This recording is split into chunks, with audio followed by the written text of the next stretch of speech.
Hello, my name is Mr. Wilke. We're learning statistics. We just finished with binomial distribution. We're going to talk about geometric distribution today, which will finish the chapter, and then we'll go into our review. So let's talk first about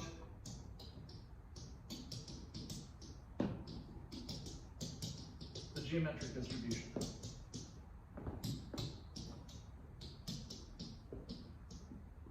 So X follows a geometric distribution.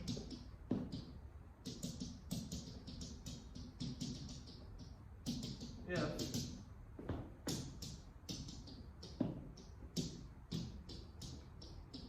we have a binary outcome, success or failure,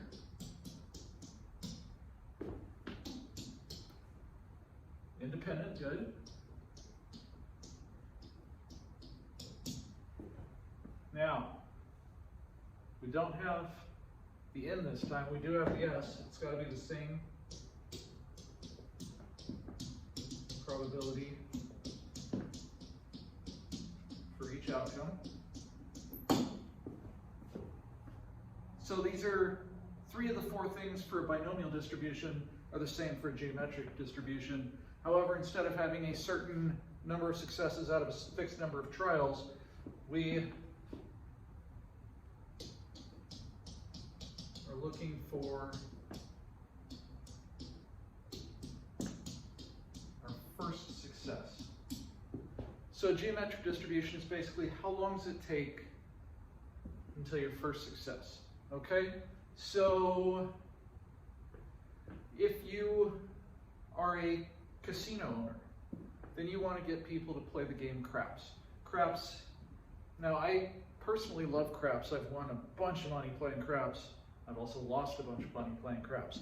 So, you know, it's one of those games where you can win a lot really fast, but you can also lose a lot really fast. So the casino wants you to play because, as always, the odds are in their favor. So in the long run, they're going to make money. The more you're betting, the more they're winning.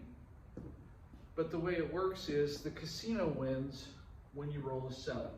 After you've established a point. So after, it's just an example, after the point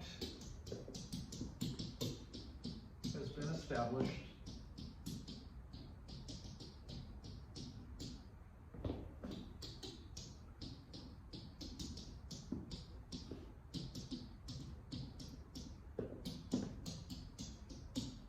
the casino wants your first 7, okay?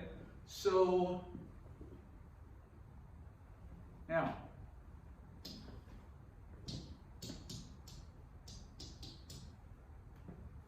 x, probability of x. What's the probability that you roll a 7 on your first roll after the point's been established?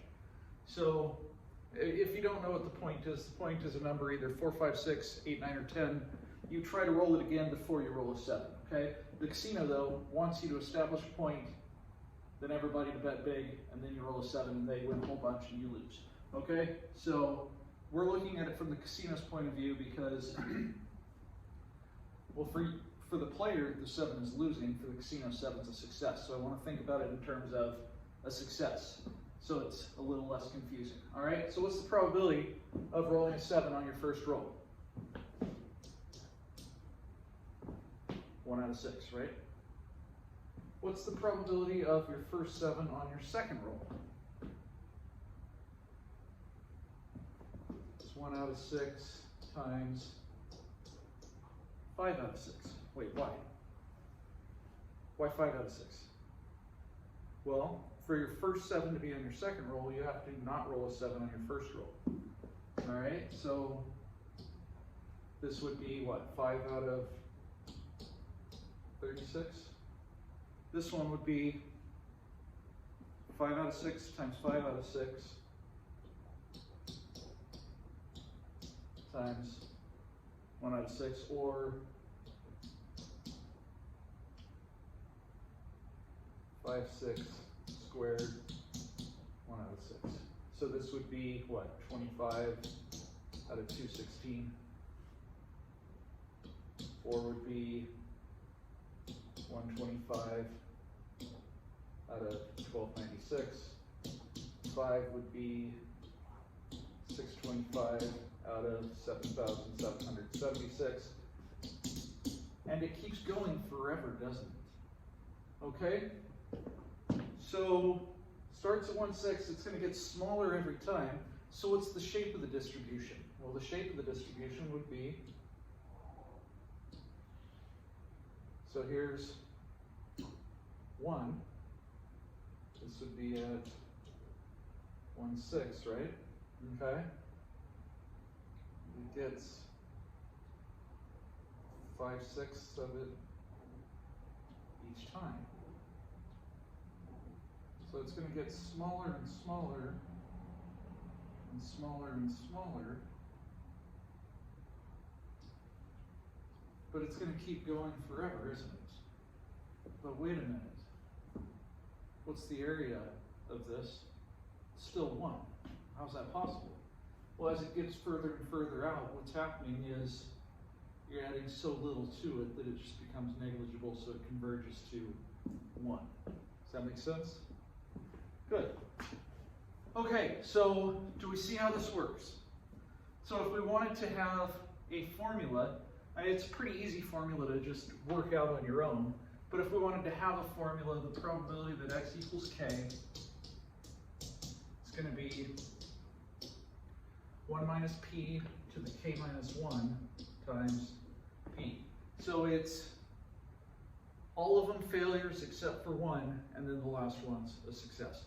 We don't have to worry about the order of it because, right, there's only one way we can do it. Okay, so we don't have to arrange it, we don't have to do combinations this time. Why do you think this is called the geometric distribution? Because it's a geometric sequence, right? We're multiplying something to it every time. Same thing to it? Yeah, okay, cool. All right.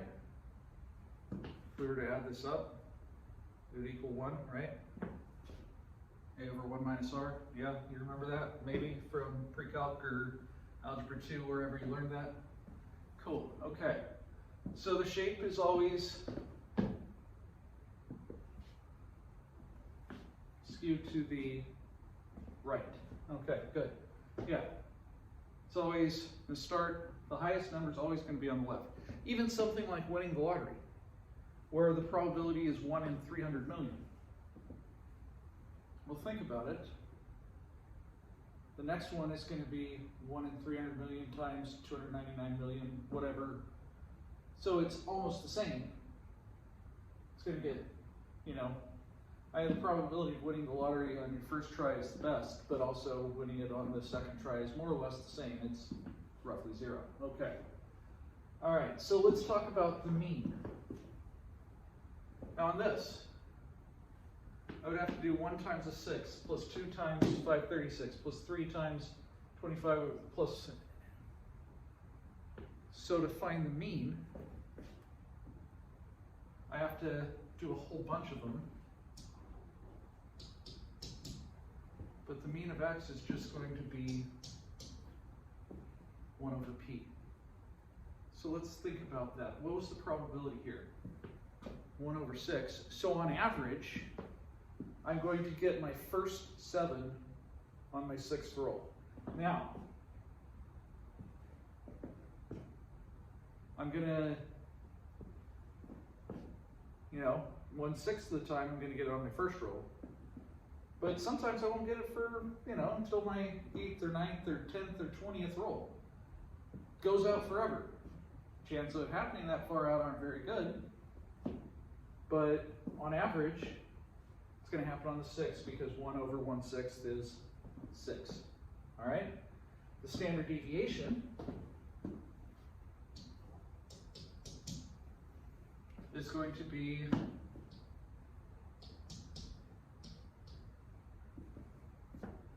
root q over p. Okay? Now, we can do this on a calculator to see that it actually works. Do you want to try that? Let's try that. Let's see what happens when we have a calculator back there. Oh look, we have our calculator. In fact, we have our calculator here and we've got our list. So it's going from 1 to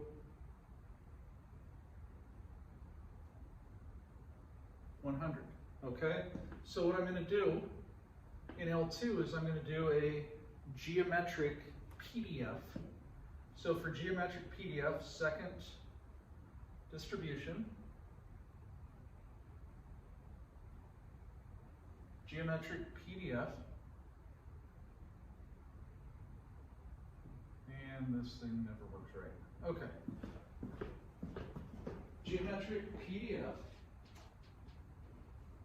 Now, for this one, with binomial PDF, it was in comma p comma x, but there's no in, so it's just p comma x. So I'm going to type in 1/6, 1/6, comma, and then L1.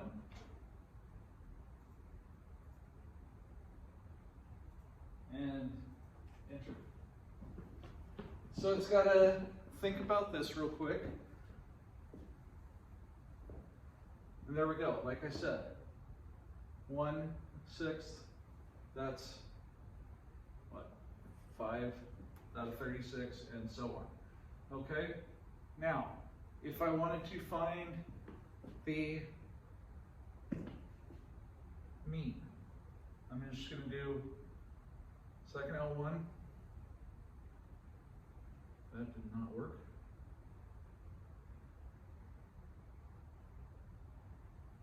Second L1. Let me come over here and do it again. All right, second L1 times second 2 is L2. And there we go. If I add all of these up, do one variable stats on L3 because this gives me the sum. That's awfully close to 6, isn't it? Okay? It's awfully close to 6, which means, well, it means what? Oh, yeah. That if I would have kept going out forever, eventually it's going to get to 6, and there we go. All right, we got it. If I wanted to see the standard deviation, do we really want to do that? If you want to do it, try it on your own. And, yeah, give me your results in the YouTube comments or in the chat. All right, does anybody have any questions? We good? And that's the end of chapter 5. So, yeah, thanks for listening. Thank you to Exodus for the t-shirt, and good luck on your test.